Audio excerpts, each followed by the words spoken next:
As we deal with this chilly weather, it comes just in time for Winter Weather Preparedness Week in Illinois. And today we're talking about the hazards of ice, and especially black ice, which even we've had to deal with a little bit earlier on just with the snow from this weekend. That's with the highly transparent ice. That's why we call it black ice, because you can barely see it by the time you're on top of it if you're driving. The causes of black ice, mainly melted snow that refreezes overnight when we dip back down below freezing. There could also be snow or rain that would melt and then refreeze. That could cause some black ice, and then also freezing fog as well could also freeze on the pavement and create those hazardous driving conditions. Now, really the most common places that you watch out for would be on bridges and overpasses that cool off quicker with the cold air flowing below them, and also shaded spots on the roads that would obviously cool off much quicker. So if you are out driving and you know there's a possibility of black ice on the road, which can be just about most of the winter, you just want to keep these things in mind. If you do end up on black ice, you want to try to keep your steering wheel straight and try to turn into the skid if you do end up skidding. And make sure that you don't brake. Keep your foot off the brake, and if anything, ease up on the gas too to help you slow down a bit.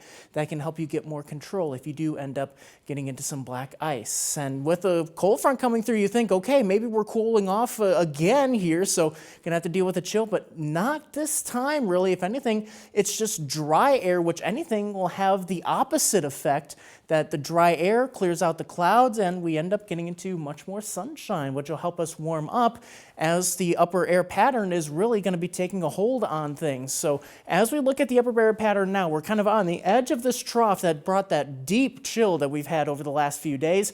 However, that jet stream is going to lift north as a ridge builds across the central part of the U.S., and we really warm up over the next few days. So we just have to make sure to enjoy it while it's here, because there will be another trough that tries to nose in as we head over the weekend.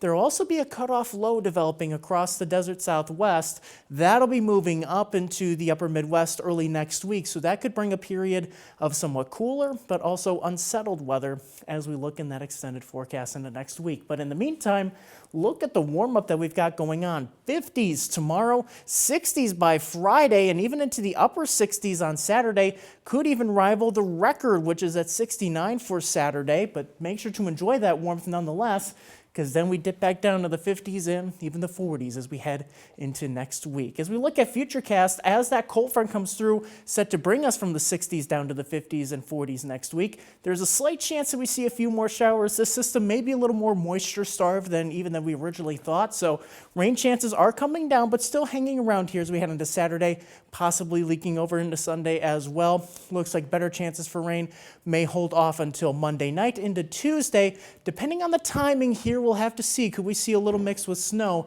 If it comes during the nighttime hours, then we could see those temperatures dipping down below freezing, and we see that mix with snow. Nonetheless, no snow to worry about and really no rain to worry about, at least until the weekend as we warm things up back into the 60s. Really make sure to enjoy it. Some beautiful weather for this time of year.